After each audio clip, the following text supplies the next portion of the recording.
পরিসংখ্যান কিংবা র্যাঙ্কিং যে ফুটবলের আসল গল্প বলতে পারে না তার সবচেয়ে বড় উদাহরণ কেপ ভার্দের এবারের বিশ্বকাপ। ১৭ কোটি জনসংখ্যার বাংলাদেশে ফুটবল নিয়ে যখন নানা সিন্ডিকেটের গুঞ্জন আর হতাশা লেগেই থাকে, তখন ৫.৫ লাখ মানুষের এই ছোট দেশটি বিশ্বমঞ্চে দেখাচ্ছে সাহসের এক নতুন নজির।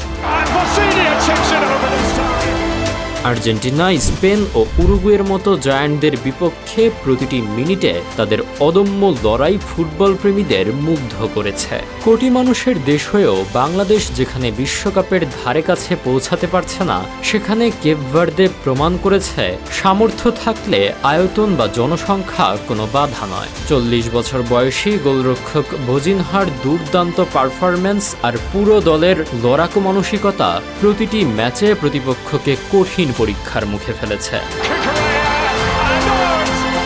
দীর্ঘমেয়াদী পরিকল্পনা আর মাঠের বাইরের প্রভাবমুক্ত ফুটবলের চর্চা থাকলে ছোট দেশও যে বিশ্বের সেরা দলগুলোকে কাঁপিয়ে দিতে পারে। আর্জেন্টিনার কাছে রাউন্ড অফ 32-এ হেরে বিদায় নিলেও কেপ ভার্দের এই বিশ্বকাপ যাত্রা বাংলাদেশ ফুটবলের জন্য একটি বড় বার্তা। সিন্ডিকেটের বৃত্ত থেকে বেরিয়ে পেশাদারিত্বই হতে পারে সাফল্যের চাবিকাঠি।